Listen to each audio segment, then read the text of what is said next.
Dadan, dadan, dadan, dada. Welcome, welcome, welcome back to my channel.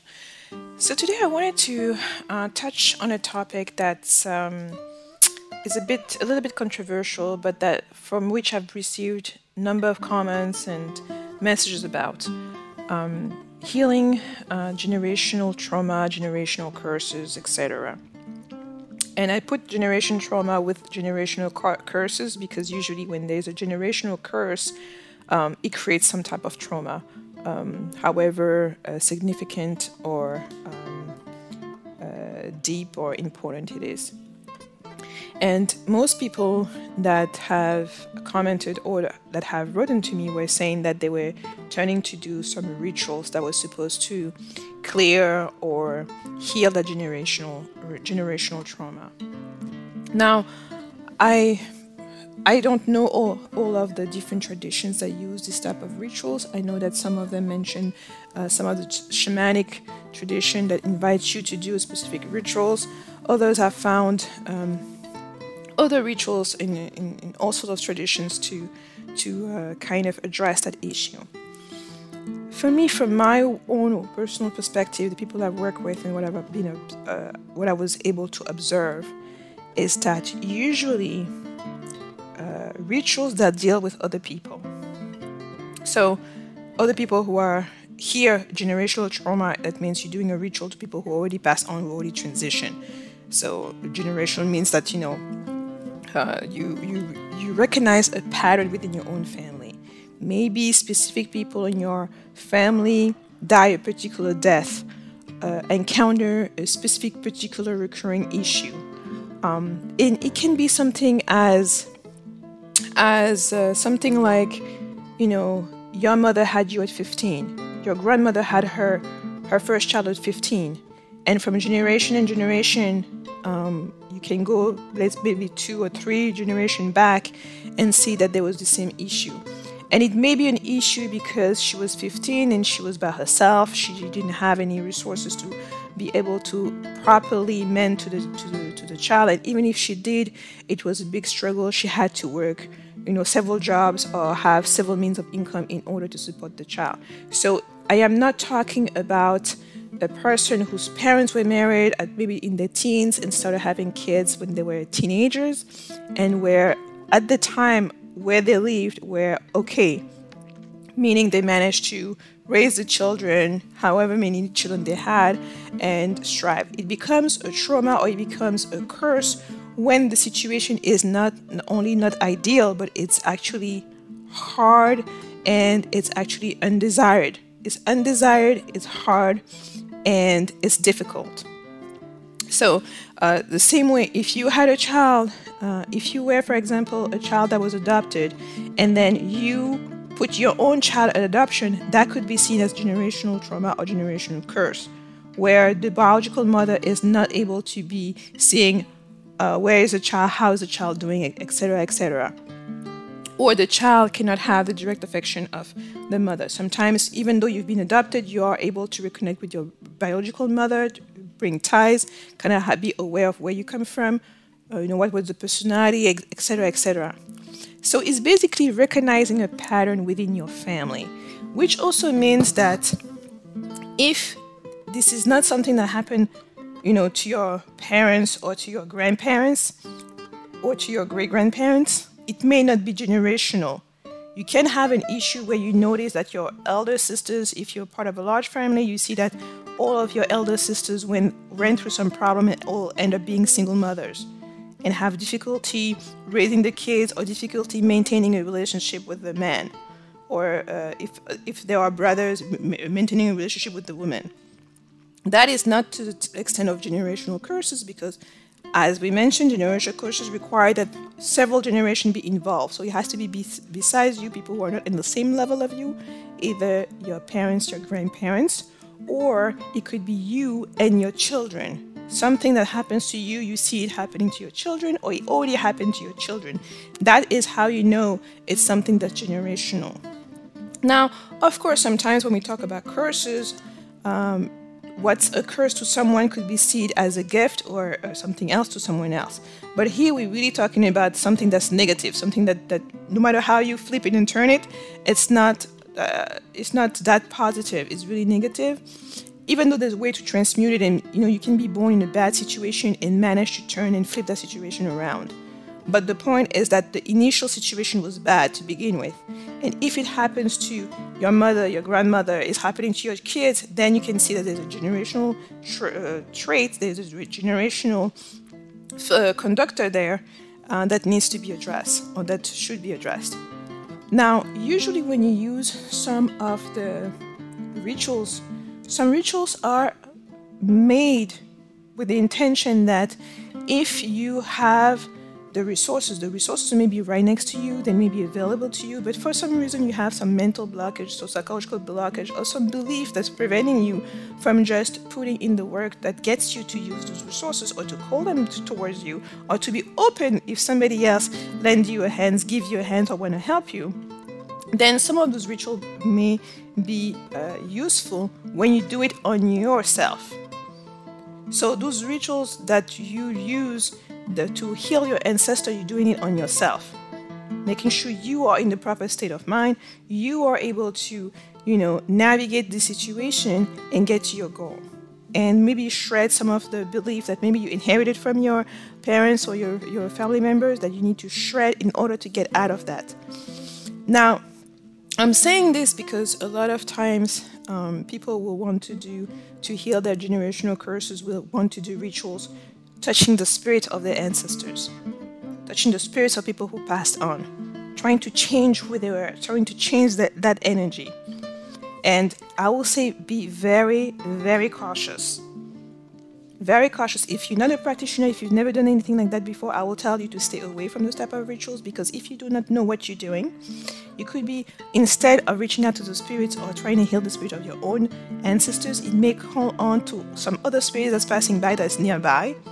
Whatever you're offering or doing during that ritual, the energy that you're using, because all of the rituals use make available some type of energy, which attracts in turn spirits that are around. So if you don't know what you're doing, you may be exposing yourself to a lot of things. And also, a lot of the rituals that you find online do not tell you the things that you need to do before you actually get and do a ritual. They do not tell you the setup, they do not tell you the protection that you need to put in place, just in case, you have some devouring spirit that wants to come in and use the energy that you're blowing through that candle, or whatever offerings you have on the altar, or whatever means you're using. So a lot of those rituals do not tell you how to set up, and do not tell you how to cleanse and how to finish, what you need to be doing after you finish the ritual. So this is what, to me, I'm always trying to warn, especially the newbies, the people who are interested, who are learning, and who just think that you can just take a spell or a ritual online without having any background, having any teaching or anything else like that, and just start doing it, practicing in your home. And that's probably the number one issue that I've seen with people having issues with themselves or within their home, who started practicing things that they didn't understand, started doing things that they didn't understand, and made a big mess. Now, to go back to generational trauma or generational curses, is that as you come in, when you're born, you get all of the goodness and all of the luck and the power that you were supposed to have. You are born with that. Now, there are many reasons why along the way you either lose that power, erode that power, or sometimes also that power is kind of like you give it away, or you're being tricked to dismiss, to devalue, to disregard that power. And this is your part of the personal power. And it can happen in a variety of ways. I've seen so many people just give their power to somebody else. Sometimes even when you're going to see a medium or a tarot reader, and the tarot reader is telling you things, even though it doesn't sit well with you, you're just going along and agreeing, okay, you shouldn't be doing this, okay, this. And then instead of you taking the information and saying, can I use the information to get to my goal, or how is that information relevant to me, or is that even this information, does that information even resonate with me or not? A lot of people just give their power away and saying, oh, I'm going to let the tarot reader decide. No, normally you go to the tarot reader to have some type of information, or the medium, or the divinity, when you're using divination or whatever tool you're using, you're going there to get more information to be able to take a more informed decision about the decision you're about to make, no matter what area of your life it is. So the final decision is always yours. You always have the ability to say, okay, maybe this is what is being presented to them, but I don't want to go down that road. That is not what I see for my own future. That is not what I want. That's not what I aim. Therefore, now that I know that right now on this path, this is a trajectory I could take, knowing that this is not the destination I want, I'll make sure I'm on a different track. So that means I need to start taking steps that are going to get me away from the track that I'm right now towards what I want. And because if you start giving your power to other people, for example, I've seen clients where you have divination powers. You have premonitory of dreams. Sometimes you're able to read the mind of other people that are there, you're not necessarily trying to do so, but you have those things. And because your boyfriend is telling you, oh, you shouldn't be doing this, it's not that, you start fighting against your own self. You start trying to repress it. You start trying to sometimes even take medication to not have those visions, to not feel anything. And that's to your own detriment. And after a time, when you've been on medication, you've been doing those different practices to stop you from doing it, you realize when you decide to stop and you decide to go back to yourself, because maybe you're no longer with that person or that friend who's telling you you shouldn't be doing that you no longer receive the visions. You no longer have those abilities that you used to have very easily, that will come to you very easily. And then you start wondering, maybe that friend stole that power from you. When in fact, you are the one who gave it away. You are the one who started neglecting it. You are the one who even started believing that it was something that was so negative, because you never thought about why was this gift given to you? Why were these abilities coming to you? And how can you use that to serve? So, this is why it's important in whatever you do to use your discernment. The way that I work with people when we identify that there is in fact a generational trauma, a generational curse, something that's similar to that. First of all, you have to assess if it's something that you see happening with your mom, your dad, the level of your uncle, your aunt, and that happened to your grandparents or the brothers and sisters of your grandparents on both sides or whatever. When you start noticing this pattern, the first question you have to ask, has this already happened to me, or is it happening to me? Because if it already happened to you, that means the curse already manifested in your generation, and which means that your goal will be to protect the future generation so that it doesn't happen to your children. That's how you stop the curse. You don't go back to your ancestors and try to manipulate them and try to call on their spirit and cage them and all of the different things. To stop the curse, you have to intervene either at your own level, dealing with you yourself, or if it's already happened to you, the manifestation of the curse, then you have to see to prevent it from happening to your children. So let's say if your mother had you at 15 and her grandmother had her at 15, and they both struggle, it wasn't a great outcome, they kind of like were in a bad situation with men, and they had to get out, and then they were on their own. Maybe sometimes also like your grandmother was thrown out of the house because she was pregnant at 15 or whatever have you. If you're 14, then you make sure you at 15 you do not manifest that. And not only that, that means you have to make different choices. Knowing that your mom had you at 15, you may be a lot more conscientious in terms of saying, I do not want to be in the same position. I want to be in a place when I have a child, I want to choose the person that's most ideal for me to have that child with, that has the quality that I would want to pertain to that child. And I want to be in a place financially where we're not going to be struggling. So the first, if you were that young, then first of all, you managed not to have the curse manifest. So if you get to being 18 or 19 or you in your 20s, when you start thinking about that, you're noticing that your mom and your grandmother and her grandmother had this thing where they were being thrown out of the house at 15, 16 for being pregnant, and then the father was nowhere to be found. Then you are 20, if you never had any children, that means you actually manage to make decisions that were different. And sometimes you can beat this curse, you can heal that curse without doing it intentionally for the generation before you.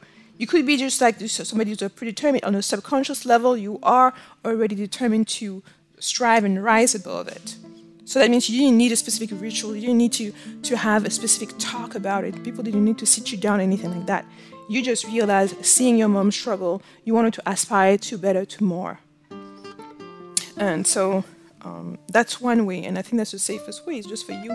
You can avoid the generation curses by you making decisions that will put you in a different place. And of course, the example that I gave, it's an example where it's a lot more, visible. But the curse could be that you develop a certain disease. Your mother, your grandmother, your great-grandmother all died this kind of same way from this particular disease. That means when you become aware of this pattern, you look at this disease, you start researching this disease. What are the causes? And what are different traditions saying in terms of preventing or curing that disease? That means you still have to do some research, you still have to make some decisions in terms of your lifestyle, for your health, your physical, mental, and I'd say your spiritual health.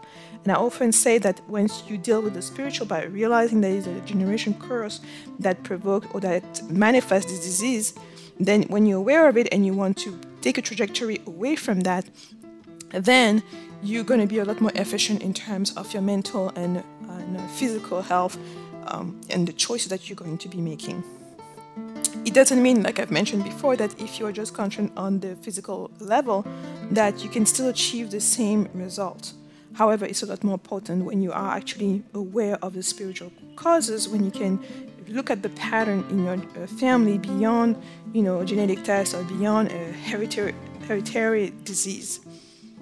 So, generational curses, it's not focusing necessarily on the people who came before you. Yes, you need to look at that in order to identify the pattern or identify the curse itself, but then the way you act, the places where you're going to act is in your own life.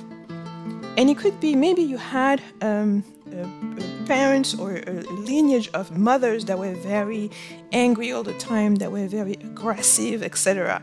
And you see this as something that's negative because maybe this aggressiveness, this energy never served them, never served none of them. Maybe they all died by themselves, maybe they had tragic death, maybe they were killed because of that and things like that. But it never really actually served them, didn't lead them to nowhere. So if you want to heal that within yourself, in order for it to be healed, you need to heal it within yourself. That means you're going to be a lot more conscious about your aggressiveness. When does it show up? Because sometimes there may be a root cause of that energy being in your bloodline. There may be also the way it manifests, when it manifests within you. So it's really like a deep work that you need to do within yourself, that just one ritual is not going to cut it. Usually when you use a ritual on yourself, is to help you get in this state of mind or to help you to get the willpower that you will need to do the work. But a lot of people don't need to do a ritual specific for that. You can just get to the work and get the work done, even though it's not easy work. And as I've mentioned, nothing in the spiritual realm or touching spirituality or bettering yourself is going to be easy.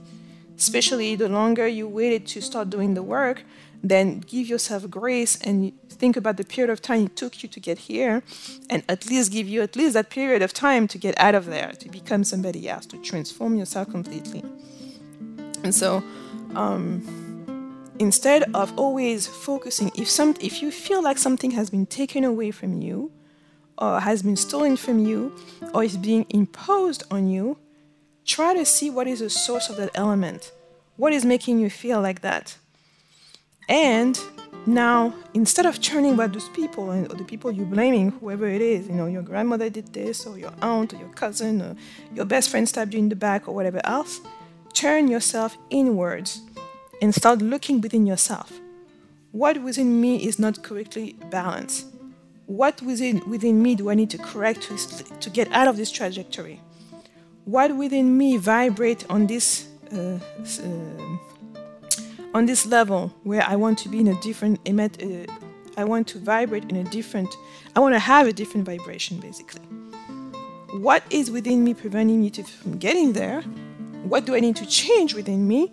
What do I need to change in my way of thinking, or in my way of behaving, my way of looking at the world, my way of interacting with people, my way of expressing myself?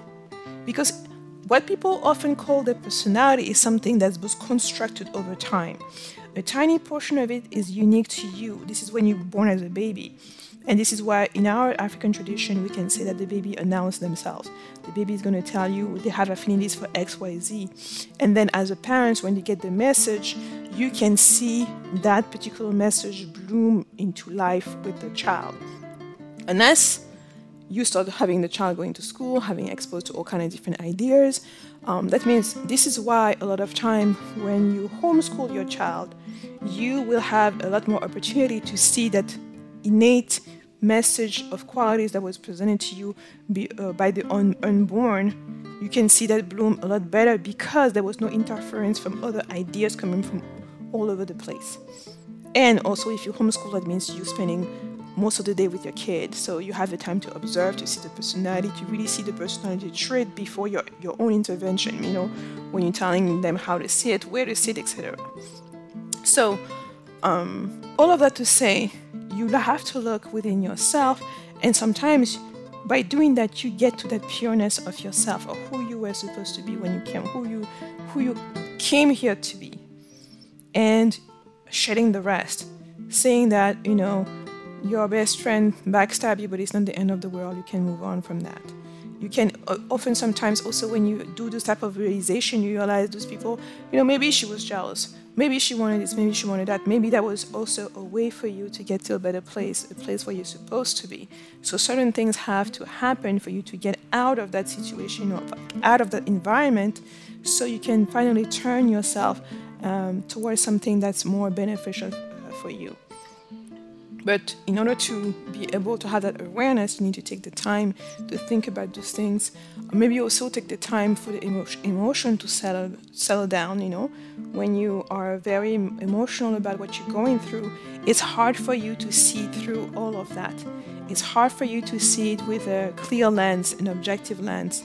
It's even hard for you sometimes to even think about not losing out of sight the goal that you have, the objective that you have, the things that are the most important to you. And especially as women, sometimes our emotions have the better of ourselves and make us do things that we regret later on. So the more paced we are with our emotion, meaning like, yes, it's okay to feel angry, it's okay to feel sad, and all of those are feelings, and feelings are temporary. So always know that, you know, you will feel sad, but then even the sadness is going to leave. So just wait out if you have to. Just wait out whatever emotion you're going through, especially if you cannot think clearly while the emotion is still that strong. And then use that time to think. My motto has always been, you know, to try to avoid manipulating other people. Especially even if you've been manipulated. If you've been manipulated and you become aware of it, you should be even more inclined to be on the side of cautions in terms of manipulation because you've been on the receiving end. And so that's why, to me, the rituals to heal ancestral trauma, the rituals that go and seek to manipulate the energy of other ancestors that are in the spiritual world, unless that specific ancestor asks you for help, it's a form of manipulation. That means you're trying to influence them. You're trying to influence the energy that they became. And also you're not aware of what vibration they are now. So somebody who was, you know, who did some terrible thing or to whom terrible thing happened, maybe had a violent death even, once they transition, they are still beings. They are in the spirit world, they're still beings. That means their journey is continuing. And you may be thinking, okay, I'm going to heal this person or whatever trauma that they had, but they've already done that work for themselves in the spirit world. So once you're trying to do this ritual, they no longer vibrate at the same. They no longer have the same vibration, and what you're doing could backfire towards you because that negative energy that you're trying to seek and heal is no longer there, and you could be calling all the negative energy towards you. And this is why sometimes even before doing rituals, it's advised to divine, to the divination, to see if it's even okay or if it's even appropriate. So that's that. I just thought about having these little discussions because oftentimes I know there's a hero syndrome within us where we think we can go and change the world, change the past, and that if we go and change the past, redeem. There is a way to redeem ancestors that were bad or negative and things like that, but that not through a simple ritual. Especially if the ancestors themselves, still in the spirit world, are not they do not want to change. So there are other things that you can do, but again, do things that are on your level. If you're a beginner, do beginner things. People who are more advanced can do more advanced things, and this is why for me as a beginner, the focus should be on you. Break the curse by you stopping the curse within your own life. What the curse is about, how it manifests, avoiding that, transmuting that within your own life. And it may be something that you're fighting for the rest of your life. Your journey may be just open about that, making sure that you don't become an alcoholic and manifest what your dad or what your mom or your aunt was manifesting around her. It may be drugs, it may be something else, but assessing that and healing it within yourself so it stops at you or it stops at your parents. And if you want to have children or you had children, making sure to prevent that it happened to them. That means you have to be extra vigilant. And this is also sometimes you can see people who have been abused or have abused others and realize that this is generation and generation. Their parents, their grandparents were like that and stuff, and they want to stop it, and they realize that they already been abused, so it manifested already in at their generational level. But then they look at their kids, and they are a lot more nurturing and a lot more. They have a lot more supervision over their kids. And sometimes from the outside, it may look like, you did all these negative things, but then you're overprotective of your kids. And some other people can see it as a negative. And for me, on the contrary, I can truly understand somebody who's been in a dark side and who's gone and endured a lot of things in certain corners. You don't want your children to end up in those same corners. And that's why you will do your best. You have curfews, you have stricter rules in terms of preventing them from ending up there at the age that you ended up there. And the best you can always do, all we can do as parents is to make sure we have those rules or those things in place until that child is an adult. And once that child is an adult, that child is going to make their own decision. But for you to give the structure that the child's going to be in, to make sure you look at the environment, you screen, you vet people that are around your kids, you are very attentive to your kids' personality to see if there's anything that's wrong, and you're spending a lot of time with them. That could be preventive measures to make sure that the same trauma does not happen to your children the same way it happened to you. And be unapologetic about your own past mistakes, because the putting in place that environment that's going to be a bit more protective, that's going to be a bit more guiding for your child, is much more important than whatever critics may call you a hypocrite and whatever else. So sometimes you have to kind of shut the noise and be focusing on your own goals, because other people may not understand. But ultimately, your child will thank you for it, especially when they start understanding what you're going through. And I know a lot of parents don't necessarily want to explain or share that trauma that they had, so they may be hiding it. So even for some of you, it may be difficult to assess the generational trauma or curse that's within your family because no one wants to talk about it. And they may not want to talk about it because it's still painful to them. So hopefully this discussion was useful. Of course, if you have any thought, please share them in the comment section.